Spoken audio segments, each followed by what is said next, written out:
Three pals from the Isle of Wight and a buddy from London, Mike Lindup, Phil Gould and Boone Gould from the Isle of Wight, and myself. We got together in London very much because nothing else was sort of really happening for us, and it's very hard to make friends in London when you move up there from somewhere like the Isle of Wight.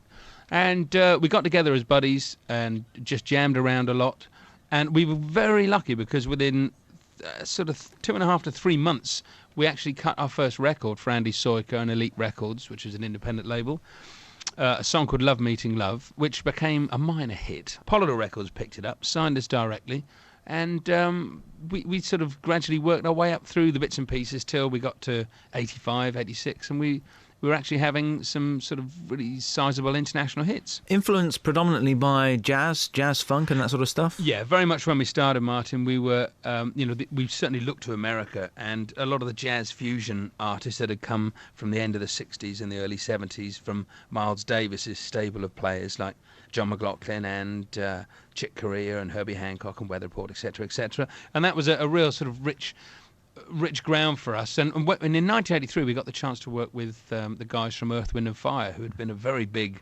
funk soul outfit from Los Angeles, and that was great for us because it was a bit like they were sort of tipping their hats in our direction, saying that you guys are okay. The driving force behind likes of Earth, Wind and Fire, some say the Phoenix Horns, and there are other links you can have with the Crusaders and people like Weather Report, as you've said. They all have their own driving force. The one thing that people will say about Level 42 is your fantastic bass playing, a slap bass, I think it's called, isn't it? Well, that's right, Martin. Yeah, thanks for saying that. I do play the bass with a slap technique.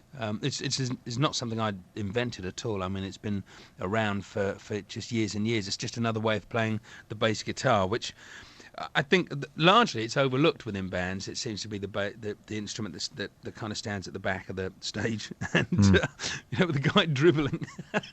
And but the way I play it is like I still dribble, but I play it. I drum on the bass, and it's a much more percussive way of playing, and it's quite an exciting and an impressive way. Certainly more dynamic, isn't it? And most people, if you talk about a bass player, they'll talk about the guy wearing the bass, really, really low, almost down by the knees. Of course, you wear it, right under your arm, and it's dynamic and up front, isn't it?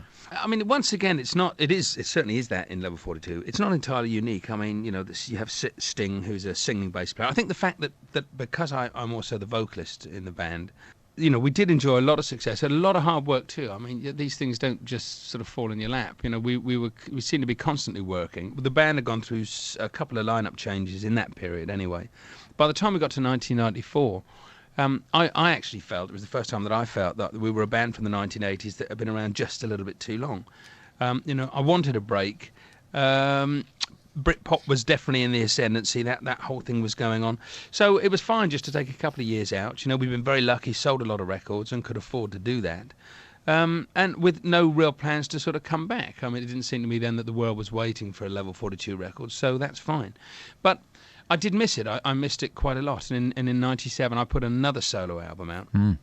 Toured that with with friends and put a couple of bands together over the next couple of years. Always seemed to be working a lot, but that was then when, because of the internet, I was getting such a lot of calls for it'd be great to see Level 42 back out there doing, can we hear the Level 42 songs? And so who am I to stand in the way? I'm very proud of all those songs, and I love to do it too, And it's great to be able to go and see musicians like this of this standard, because there aren't a lot of opportunities to do it these days.